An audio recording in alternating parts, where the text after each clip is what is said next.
نہ جانے کہاں جاتے ہم اس دنیا کے اندر، پہچانے کہاں جاتے۔ تو یہ ان کی دہلیز کا صدقہ ہے کہ ہماری خود سے ملاقات ہوئی ہے، ہماری ذات سے ہمیں آ گئی۔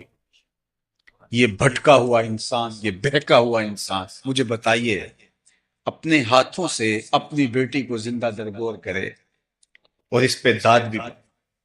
آج بھی ظلم ہوتے ہیں، آج بھی لوگ لوگوں پہ زیادتیاں کرتے ہیں، لیکن ان پر مذمت کی جاتی ہے، آر دلائی جاتی ہے، شرم دلائی جاتی ہے کہ تم نے یہ کیا کیا۔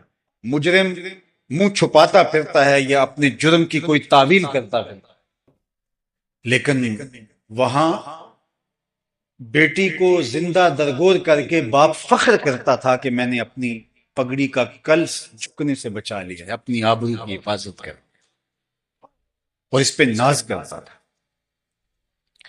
اور یہ اتنا بڑا جرم ہے، قرآن مجید نے ارشاد فرمایا وَإِذَا الْمَوْءُودَةُ سُئِلَتْ بِأَيِّ ذَنبٍ قُتِلَتْ، قیامت کے دن قبروں میں گڑی ہوئی بچیاں ان کو لایا جائے گا۔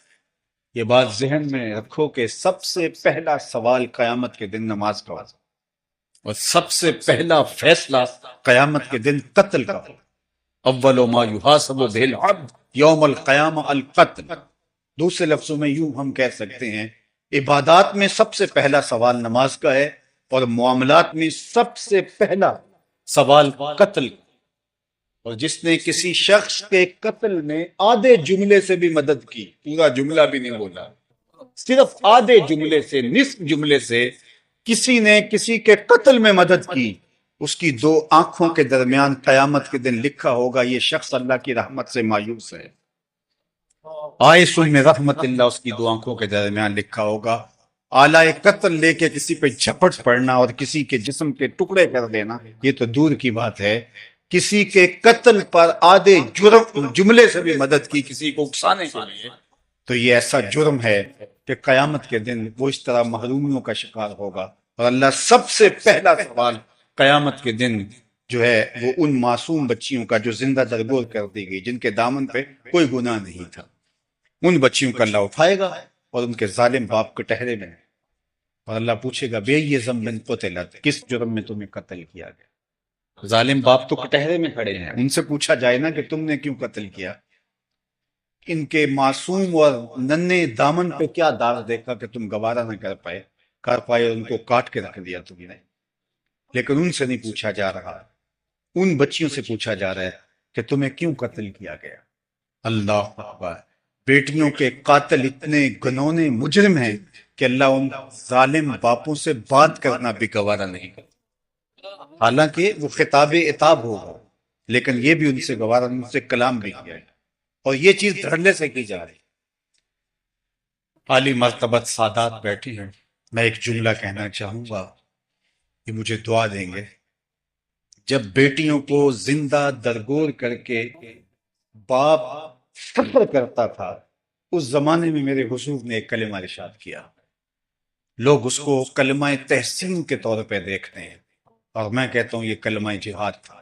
اس ظالمانہ سماج میں کلمہ تحسین تو تھا ہی تھا، لیکن کلمہ جہاد تھا۔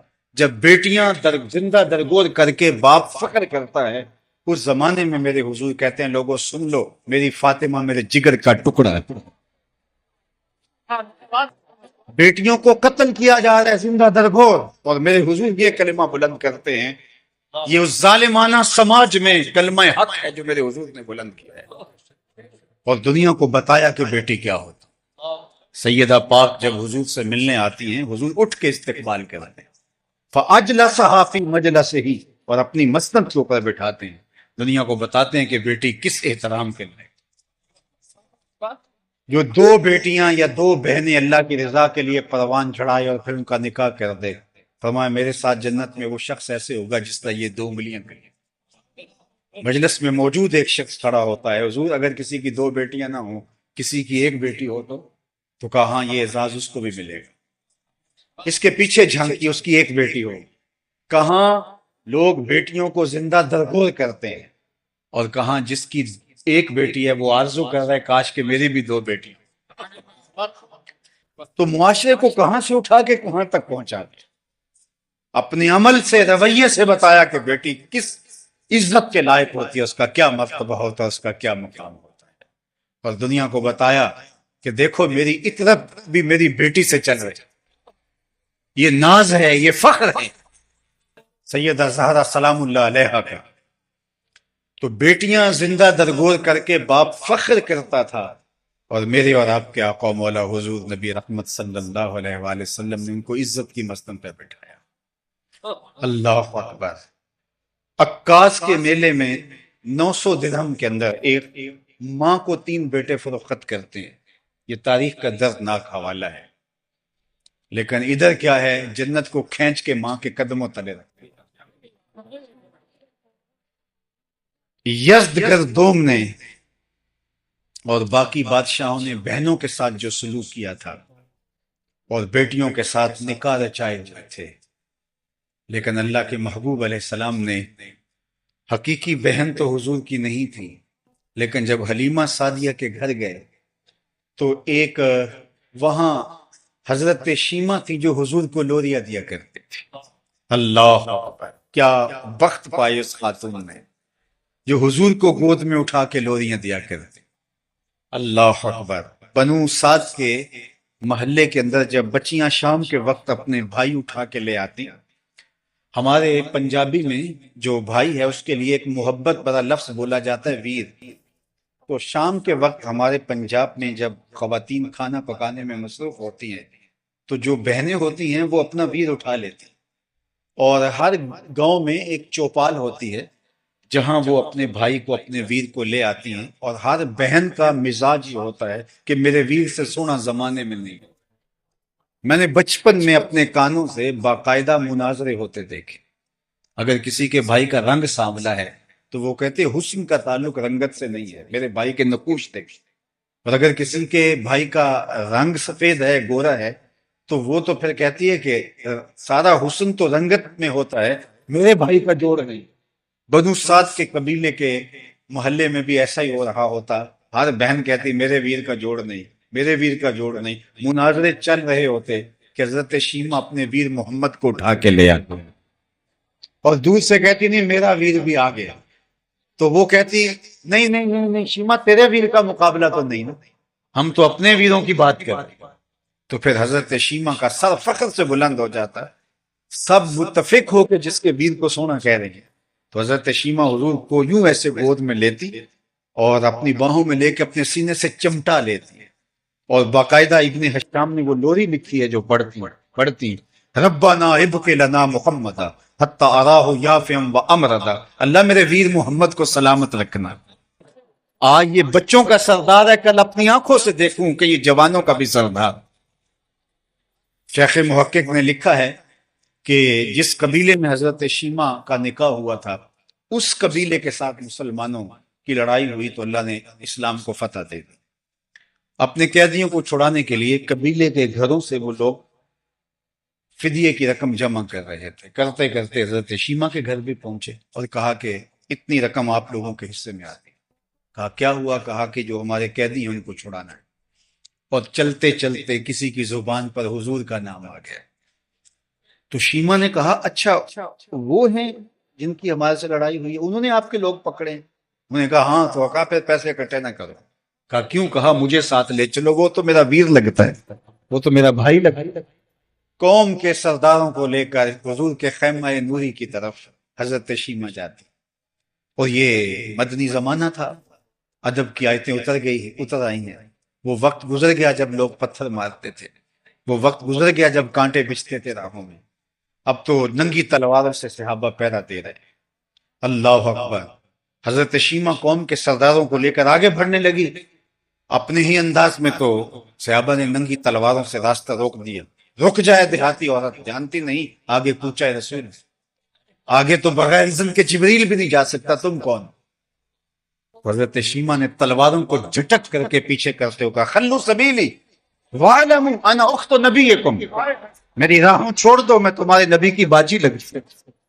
اللہ اکبر۔ تنی ہوئی تلواریں خم ہو گئی اور آنکھوں پر پلکوں کی چلمنے آ گئی۔ حضور نے بھی آواز سنی تو خیمے سے باہر نکل آئے تو دیکھا تو شیمہ کھڑی، تو حضور نے فرمایا بہن کدھر آنا ہوا؟ کہا حضور آپ کے لوگوں نے کچھ لوگ پکڑ لیے۔ اللہ اکبر۔ تو چھڑانے آئی تو آقا کریم نے فرمایا بہن تم نے زحمت کیوں گوارا کی، تو پیغام دیتی میں چھوڑ دیتا ہوں۔ بہنیں جب بھائیوں کے دروازے پر آئیں تو بھائی خالی نہیں موڑا کرتے۔ حضور نے کچھ گھوڑے، چند جوڑے اور بہت سارے تحائف دیے۔ اللہ اکبر، دنیا کو بتایا کہ بہن کہاں ہو۔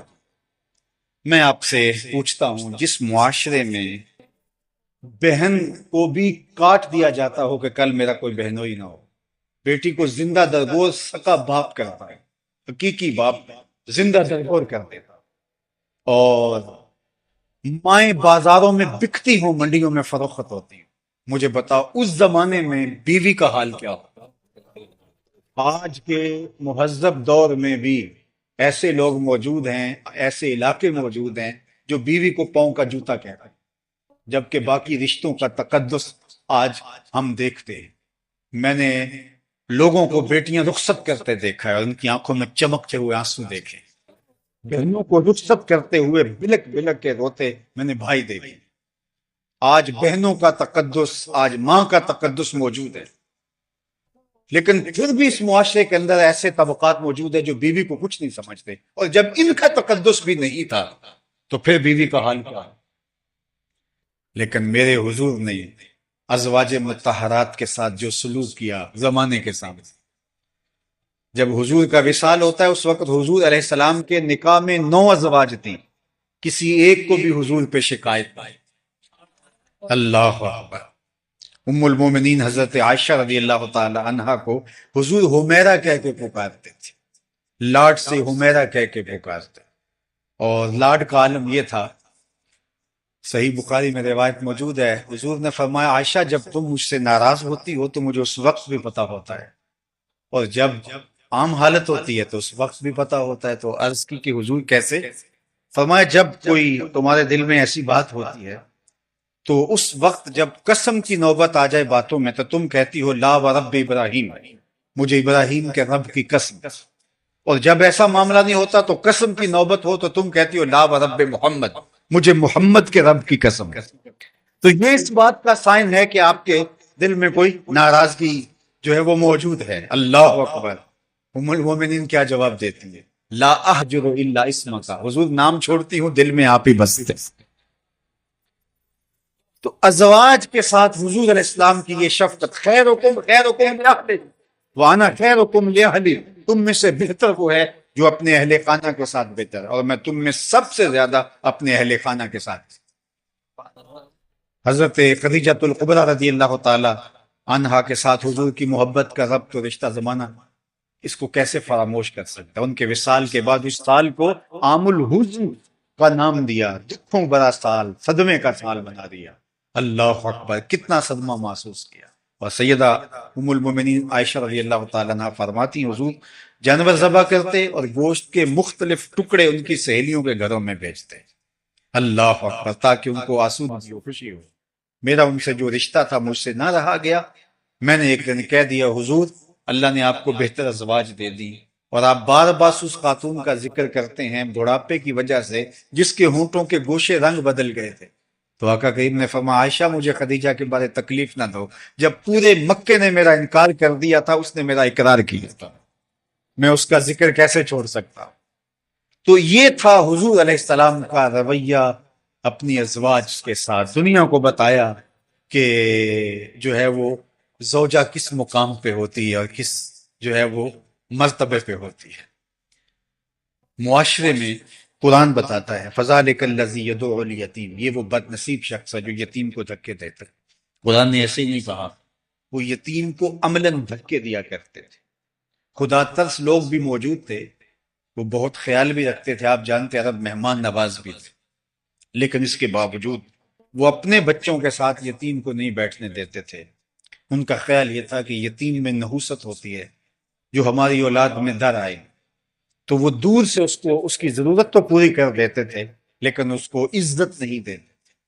قرآن کا فلسفہ کیا ہے؟ کسی کی مدد کرنا نہیں، کسی کو عزت کے ساتھ اس کی مدد کرنا۔ کلا بل لا تکرمون الیتیم، کہا تمہارا یہ اس بربادی کا سبب کیا ہے؟ تم یتیم کو عزت نہیں دیتے۔ بچا ہوا کھانا تو روڑی پہ پھینکنا ہے، گندگی کے ڈھیر پہ پھینکنا، تو کسی کے گھر بھیج دو، کسی کے منہ میں پڑ جائے یہ تو کمال نہیں ہے. عزت کے ساتھ کسی کو بٹھا کے دینا، تکریم کے ساتھ.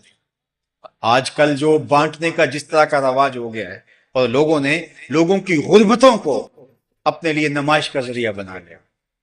ہمارے ہاں تو میں نے یہ بھی دیکھا ہے کہ اجتماعی شادیاں چلتی اور 20 30 40 خواتین ایک قطار میں بیٹھی ہوتی ہیں اور ایک قطار میں دولہے بیٹھے ہوتے ہیں، اور مخیر حضرات آ کے کہہ رہے ہوتے ہیں کہ ہم انشاءاللہ آئندہ سال اس سے بہتر کریں گے، اور ان کے سارے رشتہ دار سامنے بیٹھے ہوتے ہیں.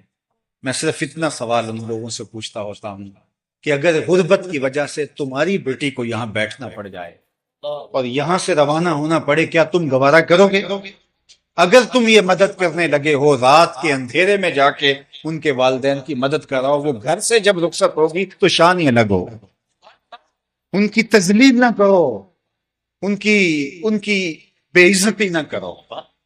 وَرَجُلٌ تَصَدَّقَ بِصَدَقَةٍ فَأَخْفَاهَا حَتَّى لَا تَعْلَمَ شِمَالُهُ مَا تُنْفِقُ يَمِينُهُ. اللہ کے محبوب نے 7 اشخاص کا ذکر کیا قیامت کے دن جو عرش کے ٹھنڈے سائے تلے ہوں گے. ان میں سے ایک شخص کا ذکر کیا کہ جس نے تنہائی میں صدقہ کیا اور دائیں ہاتھ سے صدقہ کیا، بائیں کو خبر نہیں ملی. فرمایا کل قیامت کے دن جب کوئی سایہ نہیں ہوگا تو وہ عرش کے ٹھنڈے سائے تلے. اللہ اکبر. آپ اعلانیہ صدقہ بھی کریں، قرآن نے اس کا بھی کہا ہے، لیکن کسی مسجد کے لیے مانگا جا رہا ہے، کسی تنظیم کے لیے مانگا جا رہا ہے، جامعہ کے لیے مانگا جا رہا ہے، کسی فلاحی تنظیم آپ سے اجتماعی طور پہ کچھ طلب کر رہی ہے، آپ اعلانیہ کرو، دوسروں کو ترغیب ہو. لیکن کسی فرد کو جب آپ دو تو اس وقت اخفا کرو تاکہ اس کی عزت نفس کہیں مجروح نہ ہو. ہمارے دین نے ہمیں یہ سکھایا ہے، دینے کی بات نہیں. آج تو ایک زمانہ ہوتا تھا نیکی کر دریا میں ڈال، آج کہتے ہیں نیکی کر اخبار میں ڈال، بلکہ اب اس سے بھی آگے چلا گیا، نیکی کر فیس بک میں ڈال. اب وہ ایک آپ نے سوشل میڈیا پہ گھومتی تصویر دیکھی ہوگی کہ ایک آٹے کی بوری ہے اور 5 آدمی ایک بیوہ عورت کو دے رہے ہیں. یہ تذلیل ہے. یتیم کی مدد کرنا، اس کو کھانا دینا یہ اور بات ہے، لیکن اس کی تکریم کرنا یہ اور بات ہے. فَذَلِكَ الَّذِي يَدُعُّ الْيَتِيمَ، وہ کھانا دیتے تھے لیکن اپنی اولاد کے ساتھ نہیں کھیلنے دیتے تھے کہ نحوست نہ دارا ہے. لیکن میرے اور آپ کے آقا و مولا نے کیا، میں اور یتیم کی کفالت کرنے والا قیامت کے دن اس طرح لیڑے ہوں گے جس طرح یہ دوگلیاں کری گئے. یہ ہمارا دین ہے. اس کائنات میں سب سے اچھا گھر کون سا ہے، سب سے بہتر گھر کون سا ہے؟ کسی نے کہا جناب جو برلب سڑک ہے وہ گھر اچھا ہے، آنے جانے کی سہولت اچھی رہ جائے. کسی نے کہا جو شہر کے مرکز میں ہوگا وہ گھر اچھا ہوگا. کوئی بولا جناب کوئی عالی نصب سوسائٹی کے اندر اگر گھر ہے تو وہ گھر اچھا ہے، وہاں انسان بہت محفوظ اپنے آپ کو فیل کرتا ہے. کسی نے کہا جناب جو ہے وہ دریا کنارے ہو، ساحل سمندر پہ ہو وہ گھر اچھا ہے، وہاں خوب نظارے اور شفاف ہوا ملتی. کسی نے کہا جو کشادہ ہو وہ اچھا ہے. کسی نے کہا جو پہاڑ کی چوٹی پہ ہو اور نیچے کے سارے نظارے جو ہے وہ دل اور روح کے قرار کا سبب بنے اور آنکھوں کو تراوت ملے، وہ گھر اچھا ہے. لیکن ہم نے حضور سے پوچھا تو آقا کریم نے فرمایا بہترین گھر وہ ہے جس میں یتیم رہتا اور اس کی عزت بھی ہوتی، چاہے وہ 2 مرلوں کا جھونپڑا کیوں، جس میں یتیم ساتھ شرط لگائے، جس میں یتیم بھی رہتا ہو اور اس کی عزت بھی ہوتی اس گھر کے اندر. گھر کے اندر یتیم ہو لیکن اپنے بچوں کی طرح اس کو نہ رکھا جائے اور اس کو قدم قدم پہ فیل ہو کہ میں یتیم ہوں، اس کو لمحہ لمحہ محسوس ہو کہ میں یتیم ہوں. ان کو لائنوں میں لگوا کے آپ جب بوریاں دیتے ہو، جب نذرانے دیتے ہو تو آپ جانتے ہیں کہ ان کا دل کتنا دکھتا ہے، یتیم کا دل کتنا نازک ہوتا ہے. ہمارے دین نے تو ہمیں یہاں تک بتایا کہ جب بچے اکٹھے کھیل رہے ہوں، تمہارا بچہ بھی ان بچوں میں کھیل رہا ہو تو اپنے بیٹے کو بیٹا کہہ کے آواز نہ دو، اس کے نام سے پکارو. حضور ہمارا بیٹا ہی ہے تو جناب ہم اس کو اگر بیٹا کہہ کے پکاریں گے تو اس میں حرج بھی کیا ہے؟ کہا نہیں، یہ گھر جا کے شوق پورا کر لینا. لیکن جب اکٹھے بچے مشترک کھیل رہے ہوں تو اپنے بیٹے کو بھی بیٹا نہیں پکارنا. ہو سکتا ہے وہاں کوئی یتیم بچہ بھی کھیل رہا ہو، اس کا دل چل جائے گا میرا باپ ہوتا تو آج مجھے بیٹا کہہ کے پکار. ہمارے دین نے تو ہمیں یہاں تک کہا کہ بیوہ کے سامنے اپنی بیوی سے ملاطفت کا اظہار نہ کرو، غریب کے سامنے اپنی دولت کی نمائش نہ کرو، بلکہ یہاں تک آقا کریم علیہ السلام نے فرمایا اپنے گوشت کی خوشبو سے غریب ہمسائے کو تکلیف نہ دو.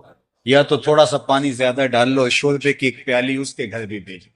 اور اگر ایسا نہیں کر سکتے تو ایسے زاویے اور ایسے وقت میں کھانا پکاؤ جب اس کے بچے سو چکے۔ غریب ضد کر بیٹھے، اس کے بچے ضد کر بیٹھے، اس کی ضد پوری نہ ہو سکے تو وہ بلکتے بچوں کو کیسے چپ کرائے؟ دوپہر کو سلا دیتی ہے بچوں کو وہ اس ڈر سے گلی میں پھر کھلونے بیچنے والا نہ آ جائے۔ ہمارے دین نے ہمیں یتیم کے ساتھ محبت کا اظہار کرنے کی تلقین کی، اس کی دلجوئی کرنے کی تلقین کی، اس کی عزت نفس کا خیال رکھنے کی تلقین کی۔ کہاں یتیم دھکے کھاتا پھرتا تھا اور اس کو دھکے دیے جاتے تھے، اور کہاں یتیم کو عزت کی مسند پہ بٹھا دیا، اللہ اکبر، وقار کی مسند پہ بٹھا دیا۔ علامہ اقبال نے ایک نظم پڑھی تھی کسی زمانے میں، ان کی غیر مطبوعہ نظم ہے، انجمن حمایت اسلام، جو لاہور میں بہت بڑا اس زمانے کا دارالشفق یتیم خانہ ہے، اس کے سالانہ اجلاس میں نالہ یتیم کے نام سے، اس میں یتیم کے درد اقبال نے بیان کیا کہ جب غرہ شوال، جب چاند شوال کا نظر آتا ہے اور بچے جو ہے وہ چھت پہ چڑھ کے اس کو دیکھتے ہیں، اور جب وہ دیکھ پاتے ہیں تو پھر وہ نیچے دوڑتے ہیں اور خوشی سے وہ تین تین سیڑھیاں پھلانگ رہے ہوتے ہیں، اور آخری سیڑھی پر ان کا باپ بازو کھولے کھڑا ہوتا ہے اور ان کے جو ہے وہ بازو میں جھول جاتے ہیں۔ تو اقبال کہتا ہے کہ وہ چاند دیکھنے کے لیے چھت پہ یتیم بچہ بھی بچوں کے ساتھ موجود ہوتا ہے، لیکن جب بچے بھاگ کے آتے ہیں تو وہ سب سے پیچھے رہ جاتا ہے۔ نظم بہت طویل ہے، اس لیے میں صرف اس کا مفہوم جو اقبال نے اس کا جو خاکہ ہے وہ آپ کے سامنے رکھ رہا ہوں۔ تو وہ یتیم بچہ پیچھے رہ جاتا ہے اور وہ پھر دیوار کے ساتھ لگ لگ کے ایک ایک سیڑھی اترتا ہے، چونکہ نیچے کوئی نہیں ہوتا جو اس کو اپنی باہوں میں لے۔ تو خیر وہ اتر کے اندر بستر کے اوپر جو ہے وہ لیٹ جاتا ہے، اس کے آنسو جو ہے وہ تکیے میں جذب ہوتے ہیں۔ اقبال اس کو وہاں سے اٹھاتا ہے، اس یتیم کو، اور اس یتیم کو اٹھا کر کے حضور کی بارگاہ میں لے جائے۔ تصور ہی تصور، اور آقا کریم شفقت کا سر اس یتیم کے ہاتھ پہ رکھ کے کہتے ہیں تو کیوں گھبرا رہا ہے، تو میرا جانشین۔ اور پھر امت کی طرف حضور مخاطبت فرماتے ہوئے امت کو کہتے ہیں کہ اس کی کفالت تمہارا ذمہ ہے، اس لیے کہ یہ میرا جانشین۔ تو وہاں جو اقبال نے آخری شعر کہا کہ گر تم سمجھو تو 100 باتوں کی یہ ایک بات ہے، آبرو میری یتیمی کی تمہارے ہاتھ۔ تو امت کو ایسا درس دیا، اور آج اللہ کا شکر ہے امت یتیم کے لیے جو دل میں نرمی، جو گداز، جو محبت رکھتی ہے، آج غزہ کے بلکتے یتیموں کے لیے ہمارے دل تڑپ رہے ہیں، ہماری آنکھیں برس رہی، ہم بیتاب ہیں، اس لیے کہ یہ امت یتیموں سے بھر گئی ہے، جگہ جگہ یتیم پھیل گئے ہیں۔ دعا کریں اللہ اس امت کو غلبہ نصیب فرمائے۔ ایک فارسی شاعر ہے جس کے شعر کا مفہوم یہ ہے کہ جب ہم چمن میں آئے تھے تو بہار جا چکی تھی، اور ہم اب بوڑھے ہو گئے ہیں اور چمن سے نکلنے والے ہیں، اور ابھی تک جو ہے وہ خزاں ہی ہے، بہار آئی نہیں۔ تو ہم نے تو جب سے آنکھ کھولی ہے خزاں کا دور دورہ دیکھا ہے، اس امت کو کٹتے لٹتے پٹتے اور خانمہ برباد دیکھا ہے۔ اللہ امت کے لیے وہ وقت جلد نصیب فرمائے کہ یہ امت پھر بانک پن کی طرف جائے۔ اور میں سمجھتا ہوں کہ آج امت کا یہ حال ہمارے گناہوں کی شامت اور ہماری سستی اور کوتاہیوں کا نتیجہ ہے۔ اقبال نے بھی جب شکوے کی زبان کھولی تو اس کا لہجہ بہت تلخ ہو گیا تھا، شکوہ جواب شکوہ، اس پر پھر فتوے بھی متوجہ ہوئے تو لہجہ اس کا سخت ہو گیا۔ صفائے دہر سے باطل کو مٹایا ہم نے، نوع انسانی کو غلامی سے چھڑایا ہم نے، تیرے کعبے کو جبینوں سے بسایا ہم نے، تیرے قرآن کو سینوں سے لگایا ہم نے، پھر بھی ہم سے گلا ہے کہ وفادار نہیں، ہم وفادار نہیں، تو بھی تو دلدار تھا۔ بہت سخت لہجہ ہو گیا آخر میں آگے، لیکن جب جواب آیا تو سارا نشہ اتر گیا۔ اب جواب ادھر سے آ رہا ہے، لفظ وہی ہے، صرف صیغہ بدلتا ہے، اب جواب ادھر سے آ رہا ہے۔ صفائے دہر سے باطل کو مٹایا کس نے، نوع انسانی کو غلامی سے چھڑایا کس نے، میرے قرآن کو سینوں سے لگایا کس نے، میرے کعبے کو جبینوں سے بسایا کس نے، تھے تو آبا وہ تمہارے ہی مگر تم کیا ہو، ہاتھ پہ ہاتھ دھرے منتظر فردا، ہر کوئی مستے مئے ذوق تن آسانی ہے، تم مسلمان ہو یہ انداز مسلمانی ہے، حیدری فقر ہے نئے دولت عثمانی ہے، تم کو اسلاف سے کیا نسبت روحانی ہے، وہ معزز تھے زمانے میں مسلمان ہو کر تم خوار ہوئے تارک قرآن۔ ہماری پستی، زبوحالی، ذلت، رسوائی اور نکبت کا سبب یہ ہے ہم نے کتاب رحمت کو چھوڑ دیا ہے۔ آج تو ہمارے پاس صرف جو ہے وہ قرآن مجید قول و قرار کی نوبت آئے تو سر پہ اٹھا لیں کہ میں یہ جرم نہیں کیا یا فلاں نے یہ جرم کیا ہے، کیا قرآن اس لیے نازل ہوا؟ ببند صوفی و ملا اسیری حیات از حکمت قرآن گیر با آیاتش ترا کار جزی نیر کیا یاسین وہ آساں بمیری۔ اقبال نے کہا کہ تو جاہل صوفی اور کاہل ملا کے ایسے پھندے میں پھنسا کہ تو نے قرآن سے زندگی تلاش نہیں کی۔ قرآن کی آیتوں سے تجھے صرف اتنا سروکار رہ گیا جب تیرے بوڑھے کی روح اٹک گئی تو سورہ یاسین لے کے بیٹھ گیا کہ میں اس کی تلاوت کروں تو اس کی روح آسانی سے نکل جائے۔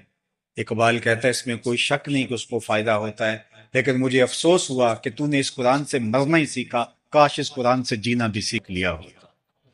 اس کا حرف حرف زندگی بخش ہے، لفظ لفظ حیات آفری ہے، گر تو می خواہی مسلمان زیستن نیست ممکن جز پر قرآن سیستن۔ قرآن کے بغیر تو ایک قدم بھی نہیں اٹھا سکتا۔ اگر تمہاری اور میری زندگی اس پاکیزہ کتاب کے دائرے میں آ جائے تو ابھی حضرت قرآن مجید کی اس آیت کا حوالہ دے رہے تھے وَأَنْتُمُ الْأَعْلَوْنَ إِن كُنْتُم مُؤْمِنِينَ، اگر تم مومن بن کے رہو تو پھر سر بلند تم ہی رہو، اگر تم مومن بن کے رہو تو عزت کا تاج تمہارے ہی سر پہ رکھیں، سر خروئی تمہارا ہی مقدور ہوگا اگر تم مومن بن کے رہو۔ ان کنتم مومنون، اگر تم مومن بن کے رہو، ان کنتم مومنین، اگر تم مومن بن کے رہو تو پھر عزت کا تاج، کرامت کا تاج تمہارے سر پہ ہی رکھا جائے گا۔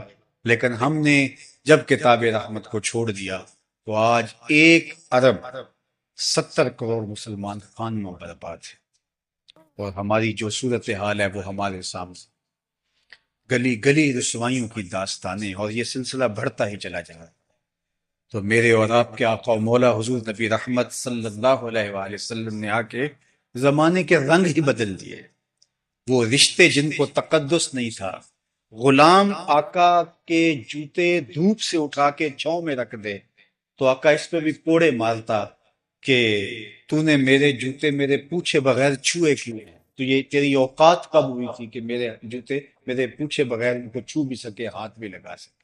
وہ لا کہے جناب دھوپ میں خراب ہو رہے تھے اس لیے میں نے چھاؤں میں رکھ دی، اور آقا اس پہ بھی ناراض ہوتا، کیونکہ غلام کی تو کوئی رائے نہیں ہوتی۔ غلامی کیا ہے؟ ذوق حسن و زیبائی سے محرومی، جسے زیبا کہیں آزاد بندے ہیں وہی زیبا۔ بھروسہ کر نہیں سکتے غلاموں کی بصیرت پر کہ دنیا میں فقط مردان غر کی آنکھ ہے۔ غلام کی کیا اوقات؟ وہ آقا کے جوتے بھی دھوپ سے اٹھا کے چھاؤں میں رکھنے کا روادار نہیں، اس پہ بھی کوڑے کھائے۔ اب دیکھیے طلوع مہر فاراں ہوتا ہے، وہ غلام جو آقا کے جوتے دھوپ سے اٹھا کے چھاؤں میں رکھنے کا روادار نہیں، حضور جب معراج سے واپس پلٹتے ہیں اور بلاتے ہیں بلال حبشی کو، بلال تو کون سا نیک عمل کرتا ہے، میں نے جنت میں تیرے قدموں کی آہٹ سنی۔ کیا خیال ہے ایک جملے نے دور غلامی کی ساری تھکن اتار نہیں دی ہوگی؟ اور بلال فرش چھوٹ کے فراز عرش پہ نہیں پہنچ گیا ہوگا کہ جو آقا کے جوتے بھی نہ چھو سکے اس کو دو جہاں کا مختار کہہ رہا ہے کہ میں تیرے قدموں کی آواز جنت میں سنوں۔ تو یہ پستیوں سے اٹھا کے اوج ثریا کی بلندیوں تک پہنچا، ناتوانوں کو بخشی توانائیاں، کم نگاہوں کو ذوق نظر دے گیا، گمراہوں کو دکھائی رہے زندگی، شب زدوں کو نسیم سحر وہ زندگی کا اجالا دیا۔ آفتاب زندگی کی ایک شعاع اولی، نور سے تیرے فلک روشن درخشاں ہے زمین، تیری ہستی روشنی کا ایک حسین مینار ہے جس کی ہر کرن ہے نشان منزل دنیا او دی، تیری نظروں نے تراشے ظلمتوں سے آفتاب، پاؤں تیرے چوم کر ذرے بنے ماہ مبی، اے غریبوں کے سہارے اے یتیموں کی مراد، محسن انسانیت تجھ سا کوئی نہیں۔ تو زندگی کا جتنا نور ہے حضور کی دہلیز سے، ایک اور جملہ کہنا چاہوں گا، اور وہ یہ، آپ کو خیر کی قدریں جہاں بھی ملیں، چاہے کسی کفر کے معاشرے میں ملیں، وہ حضور کے قدموں کے صدقے سے۔ آج جہاں بھی روشنی ملے، جہاں بھی نور ملے، جہاں بھی خیر ملے، وہ خیر، وہ نور، وہ روشنی میرے حضور کی دین، میرے حضور کی عطا ہے۔ اور آج زمانے کے اندر یہ جو ترقی آپ دیکھ رہے ہیں، یہ عروج دیکھ رہے ہیں، یہ حضور علیہ السلام کے غلاموں کا بانٹا ہوا ہے۔ جب مسلمانوں نے آ کے چراغ علم روشن کیا اندلس کے اندر، آپ تاریخ پڑھیں کہ اس زمانے میں لوگ سواد آشنا بھی نہیں تھے۔ شارلمان اور اس کے لارڈ ابھی دستخط کرنے کی مشق کر رہے تھے کہ ابن حزم کے قلم سے 1000 کتابیں نکل چکی۔ یہ ہماری تاریخ۔ پیرس کی گلیوں میں ابھی کیچڑ تھا کہ بغداد عروس البلاد کہلاتا تھا۔ یہ ہماری تاریخ۔ لیکن ہم جب خود اپنے آپ کو گرانے پہ تلے ہوئے ہیں تو پھر ہمیں کوئی نہیں اٹھا سکتا۔ اللہ تعالیٰ کا قانون یہ ہے کہ وہ خدائے زندہ زندوں کا خدا ہے، جو خود محنت کر کے آگے بڑھتا ہے تو اللہ اس کو راستے دیتا ہے، بلکہ لَنَهْدِيَنَّهُمْ سُبُلَنَا، ایک نہیں کئی راستے دیتا ہے۔ لیکن جو سکڑ کے گھر بیٹھ جائے تو پھر اس کو مٹا دیا جاتا ہے، اس کا عروج زوال میں بدل دیا جاتا ہے۔ ہم سرخرو تھے، لیکن جب ہم تن آساں ہو گئے تو پھر ہمارا یہ حال ہو گیا۔ نوجوانان ملت ہمیں دوبارہ کھڑا ہونا ہوگا، اپنے پاؤں پہ کھڑا ہونا ہوگا، شعوری سفر طے کرنا ہوگا، علم کی آماجگاہوں کو آباد کرنا ہوگا، ہمیں تذبذب اور بے یقینی سے نکلنا پڑے گا۔ اللہ اکبر۔ حضرت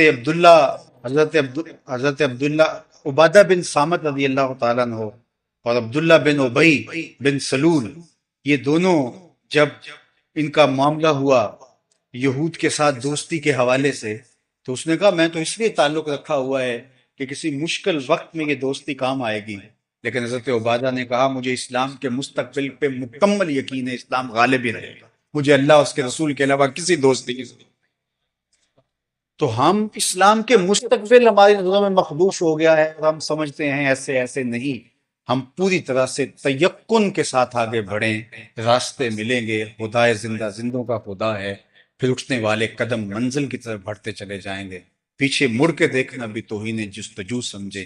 اور راستے ہمارے ہیں، منزلیں ہماری ہے، اس لیے کہ اس نے دین کو غالب کرنے کا وعدہ کیا ہے اور وہ دین غالب ہو کے رہے۔ اور میں تو آج 1 ارب اور 70 کروڑ مسلمانوں کی موجودگی میں یہ بات کہا، آپ یقین کی برستی بجلیاں دیکھیے۔ جب سراقہ بن مالک حضور کو گرفتار کرنے کے لیے آتا ہے، اور یہ وہ حالات تھے کہ حضور مکہ چھوڑ کے جا رہے ہیں، مکے میں رہنا محال ہو گیا تھا اور حضور مکہ چھوڑ کے مدینے جا رہے ہیں، تو یہ گرفتار کرنے آ رہا ہے۔ تیقن دیکھیے اپنے مشن پر۔ حضور میں تم گرفتار کرنے لگے ہو، میں تمہارے ہاتھ میں کسرا کے کنگن دیکھ۔ اب ذرا دیکھیے وہ تیقن اپنے مشن پر اور اپنے مستقبل پر۔ تو ہم بالکل جو ہے وہ تذبذب اور بے یقینی کے گڑھے میں نہیں گرنا، ہمیں یقین کے ساتھ آگے بڑھنا ہے۔ آنے والا کل ہمارا ہی ہے۔ قوموں کے اوپر عروج و زوال آتے رہتے ہیں، اور ماضی کے اندر جو ہے وہ یہ ساری تاریخ گواہ ہے کہ ایسا ہوا۔ انشاءاللہ جو ہے وہ آج تو ہیں یہ جسم آلودہ گرد سفر، کل انہی جسموں پہ منزل پھول بھی برسائے گی انشاءاللہ۔ سب پیارا اور نہ کوئی ان سے بچھڑ کے لکڑی روئی، جب وہ سیر کو جایا کرتے سر پہ بادل سایا کرتے۔ آج لوگ پوچھتے ہیں کہ یہ میلاد کر رہے ہو کہاں لکھا ہے؟ لکھے کی کمی نہیں، علماء دلائل کے انبار لگا دیتے ہیں، لیکن میں کہا کرتا ہوں کیا حضور کے ذکر کے لیے بھی کسی دلیل کی ضرورت ہے؟ کبھی ایسا ہوا ہے کہ پھولوں کا تذکرہ چھڑا ہو اور بلبل کہے لکھا کہاں ہے؟ بات شمع کی ہو رہی اور پروانہ دلیلیں ڈھونڈ رہا، اور یہ بھی ممکن نہیں کہ بات سرکار دو عالم کی ہو رہی اور امتی کو دلیل چاہیے۔ محب کے لیے تو اس سے بڑا سرمایہ ہی کوئی نہیں کہ کوئی اس کے محبوب کا ذکر چھیڑ دے۔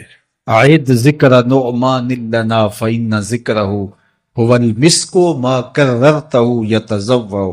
امام شافعی علیہ رحمہ فرماتے ہیں میرے ممدوح کا ذکر کرو، ان کا تذکرہ ایسی کستوری ہے تم جو سے چھیڑتے جاؤ گے خوشبو پھیلتی چلی جاؤ۔ مطرب سے کہو کہ چھیڑے ذرا اس جان تمنا کا قصہ۔ میں تو جب یہاں پہنچا ہوں تو اپنے میزبانوں کی زبان سے جو اپنی علاقائی زبان میں یا انگریزی میں وہ گفتگو کر رہے تھے، تو میں سوچ رہا تھا کہ میری گفتگو پتہ نہیں احباب تک اس طرح پہنچ پائے کہ نہ، چونکہ علاقائی زبان اور میری زبان میں فرق ہوگا، لیکن ابھی حضرت نے اردو میں گفتگو کی اور آپ کی تفہیم کا جو انداز تھا اس سے مجھے حوصلہ ہوا۔ تو اب میں اس شعر کی طرف آپ کی توجہ چاہوں گا کہ مطرب سے کہو کہ چھیڑے ذرا اس جان تمنا کا قصہ، مطرب سے کہو کہ چھیڑے ذرا اس جان تمنا کا قصہ، فرقت کے بھیانک لمحوں میں کچھ دل کو سہارا ہو۔ تو محب کے لیے تو اس سے بڑا سرمایہ ہی کوئی نہیں کہ کوئی اس کے محبوب کا ذکر کرے۔ رومی علیہ رحمہ لکھتے ہیں کسی نے مجنوں کو دیکھا کہ ریت کے اوپر لیلا لیلا لکھ رہا ہے، تو رک کے کہا یہ کیا کر رہے ہو؟ گفت مشق نام لیلا می کنم خاطر خود را تسلی میلا، کہا محبوب کا نام لکھ لکھ کے دکھی دل کو قرار دے رہا۔ تو رومی کہتے ہیں جب مجنوں کو لیلا کا نام تسکین دیتا ہے تو امتی کو محبوب کا نام تسکین نہیں۔ اور میں تو کہا کرتا ہوں کہ میں خانہ سہارا دیتا ہے نہ جام سہارا دیتا ہے، میں خانہ سہارا دیتا ہے نہ جام سہارا دیتا ہے، ہم کو تو مدینے والے کا ایک نام سہارا۔ پھنڈ پڑ جاتی ہے سینے میں جب لبوں پہ ان کا نام۔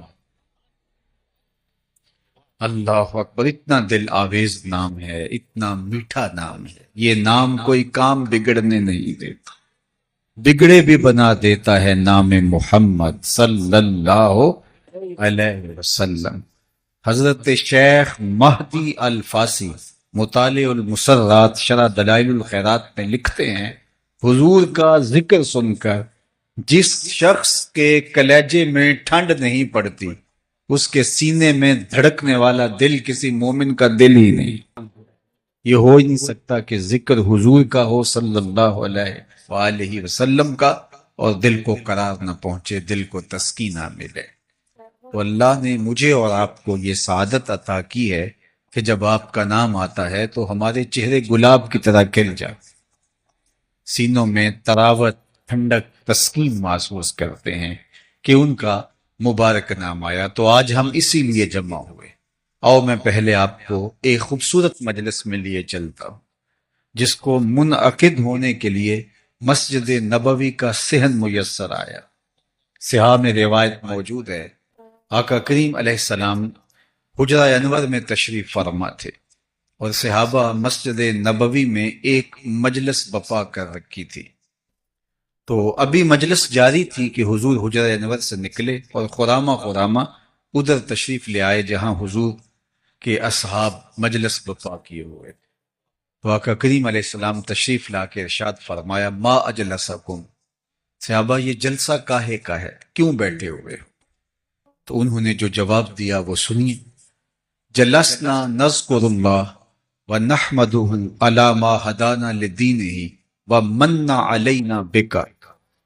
حضور ہمارے بیٹھنے کا مقصود یہ ہے کہ ہم اللہ کی حمد بیان کر رہے ہیں، اس کا شکرانہ ادا کر رہے ہیں اس بات پر کہ اس نے ہمیں ہدایت دین عطا، اور اس بات پر اس کا شکرانہ ادا کر رہے ہیں کہ آپ کی صورت میں ہمارے اوپر انعام تھا۔ ہمارے بیٹھنے کا مقصود یہ ہے، آج ہمارے جلسے کا مدعا یہ ہے کہ دین اسلام کا نصیب ہو جانا، اس پر اللہ کی ہم بول رہے ہیں کہ مالک تو نے کرم کیا، ہمیں دین کی ہدایت عطا کی اور ہمارے اوپر یہ احسان فرمایا کہ ہمیں محمد عربی عطا کر۔ میں نے کتب میں 12 نبیوں کی آرزویں پڑھی ہیں جنہوں نے حضور کی امت میں ہونے کی آرزو، تمنائیں کرتے رہے، آرزویں کرتے رہے۔ ہم نے کوئی تمنا تو نہیں کی، کوئی آرزو تو نہیں کی۔ آغوش مادر میں آنکھ کھولی، ہمارے والد صاحب مسجد سے مولانا کو بلا لائے، انہوں نے کان میں اذان دی اور مبارک دیتے ہوئے کہا مبارک ہو تو حضور کا غلام بن کے آئے۔ شاہوں سے ملا ہے نہ تونگر سے ملا ہے، اللہ کا عرفان اسی در سے ملا۔ اوروں کو ملا ہے تو مقدر سے ملا ہے، مجھ کو تو مقدر بھی تیرے در سے۔ یہ میری خوش قسمتی میں تیرا امت، یہ میرے وقت، یہ میرا مقدر کہ میں آپ کا غلام ٹھہر۔ اللہ اکبر۔ ایک فارسی شاعر کا ایک مصرع ہی دیکھ لیجئے کہ بری نازم کے ہستم امتے تو، بری نازم کے ہستم امتے تو، میں اس بات پہ فخر کرتا ہوں کہ حضور میں آپ کا امت ہوں۔ بری نازم کے ہستم امتے تو، گناہ گارم و لیکن خوش نصیب، گناہ گار ہوں لیکن خوش بخت ہوں کہ میں آپ کا غلام ٹھہر۔ تو یہ میرے اور آپ کے کا شرف ہے، میرا اور آپ کا اعزاز ہے کہ ہم حضور علیہ السلام کے امتی ہیں۔ محمد جانے جانا ہے، پیغمبر ہو تو ایسا ہو، رسولوں کی بشارت سے مبشر ہو تو ایسا ہو، امر توقیر کا سب کو موقر ہو تو ایسا ہو، یا ہم کو غلام ان کا مقدر ہو تو ایسا ہو۔ کہا حضور ہم اس بات پر اللہ کا شکر ادا کر رہے ہیں کہ اس نے ہمیں ہدایت دین عطا کی، وَمَنَّ عَلَيْنَا بِكَ، اور آپ کی صورت میں ہمارے اوپر احسان فرمائے۔ میں آپ سے پوچھوں کہ آپ یہاں کیوں بیٹھے ہیں تو آپ کہیں جناب حضور کا ذکر سننے کے لیے تو بات وہیں ختم ہو جاتی ہے، لیکن حضور علیہ السلام نے فرمایا صحابہ کیا تم مجھے اس بات پہ حلف دے سکتے ہو کہ اسی لیے بیٹھے ہو، تمہارے بیٹھنے کا کوئی اور مقصد نہیں ہے؟ تو صحابہ کو حیرت کا جھٹکا تو لگا کہ یہ حلف والی بات تو نہیں عمومی طور پہ، لیکن حضور نے پوچھا تو کہا جی حضور ہم حلف دیتے ہیں، قسم اٹھاتے ہیں۔ آقا کریم نے باقاعدہ ان سے حلف لیا اور انہوں نے باقاعدہ حلف دیا کہ ہم اسی مقصد کے لیے بیٹھے ہیں، ہمارے بیٹھنے کا کوئی اور مقصود نہیں ہے۔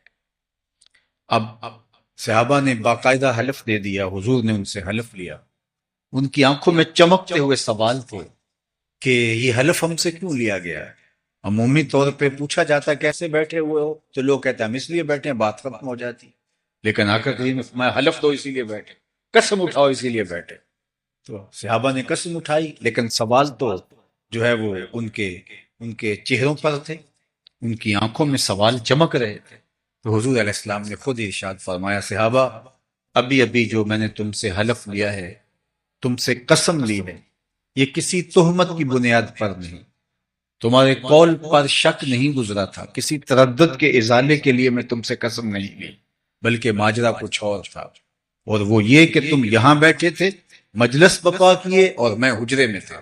اتانی جبریل علیہ السلام، میرے پاس جبریل امین حاضر خدمت ہوئے، فاخبرنی ان اللہ یباہی بکم الملائکہ، اور جبریل نے آ کے کہا محبوب آپ یہاں بیٹھے ہیں، ذرا باہر نکل کے دیکھو، آپ کے صحابہ کے اس عمل پر اللہ فرشتوں میں ناز کر رہا ہے۔ وہ صحابہ کا عمل کیا تھا جس پہ رب رب ہو کے ناز کر رہا ہے؟ صحابہ مل بیٹھ کر کے حضور کے آنے کی خوشیاں منا رہے، حضور کے آنے پہ اللہ کا شکرانہ ادا کر رہے تھے، اور یہ وہ عمل ہے کہ جس پر اللہ فرشتوں میں فخر فرما رہا ہے کہ دیکھو میں نے ان کو نعمت دی، کتنے قدردان نکلے۔ اللہ کی رحمتوں سے کوئی بعید نہیں کہ آج کی مجلس بھی قبول کر لی جائے، اور اللہ فرشتوں سے فرمائے کہ دیکھو صدیاں بیت گئی، یہ آج بھی بیٹھ کے اس نعمت کا شکرانہ ہے۔ باقی جہاں تک اس نعمت کا جو حضور کی صورت میں ہمیں نصیب ہوئی شکرانہ کرنے کی بات ہے، تو یہ ایک شب کی محفل میلاد کیا، ساری زندگی حضور کے نام لگا دیں، حق کے شکر پھر بھی ادا دیں۔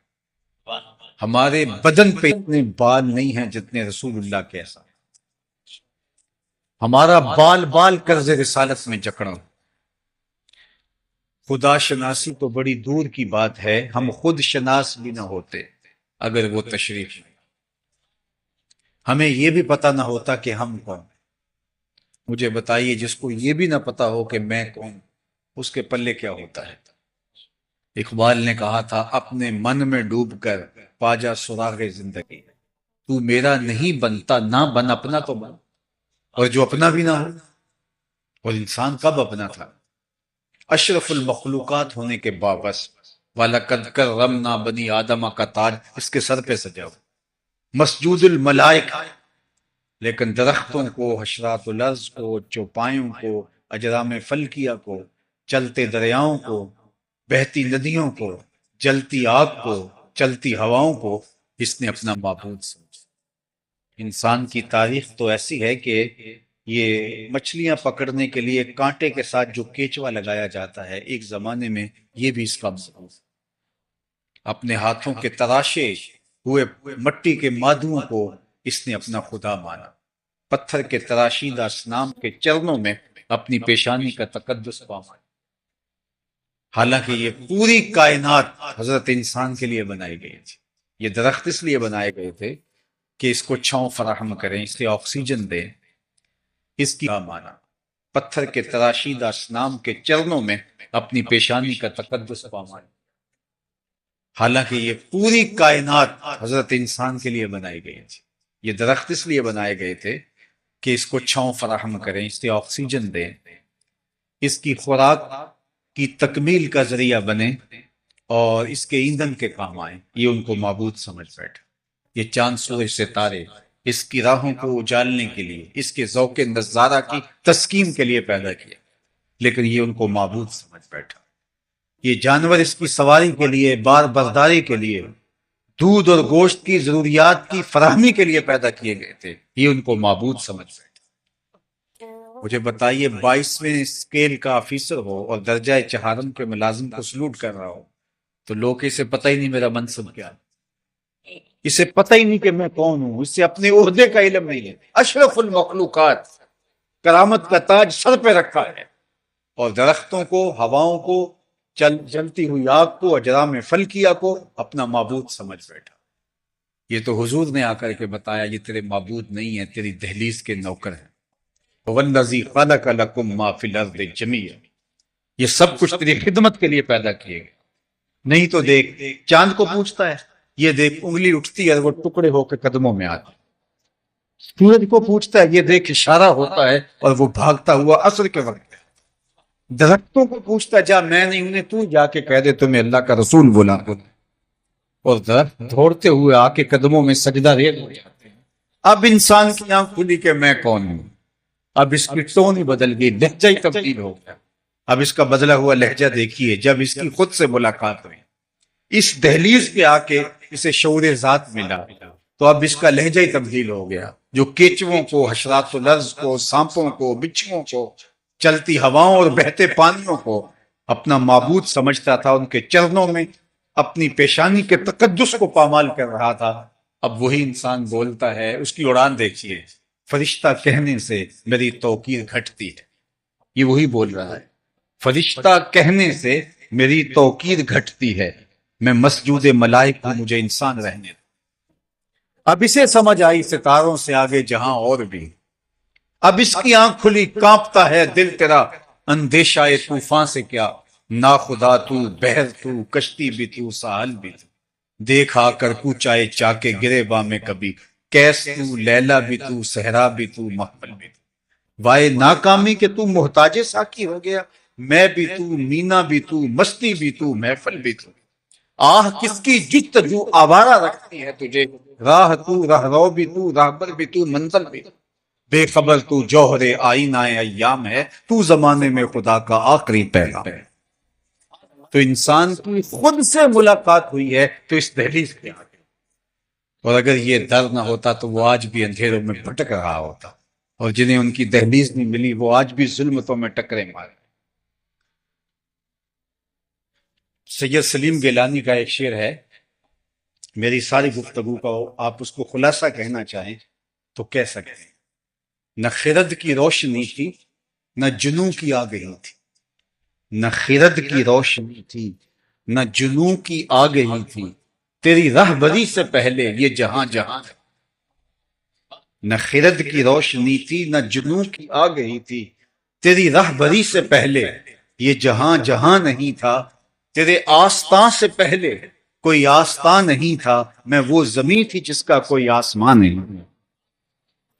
تو زندگی کو نور ملا، زندگی کو سرور ملا، زندگی کو زندگی کا اجالا ملا، زندگی کو روشنیوں کا حوالہ ملا، تو اسی دہلیز پہ آ کے ملا۔ اور اگر یہ در نہ ملتا تو آج ہم بھٹکے ہوئے انسان کہاں لڑک کے جا چکے ہیں۔ نصیر اچھا ہوا کہ ان کا در مل گیا، ورنہ نصیر اچھا ہوا کہ ان کا در مل گیا، ورنہ کہاں رکتے، کہاں تھمتے، نہ جانے کدھر جاتے۔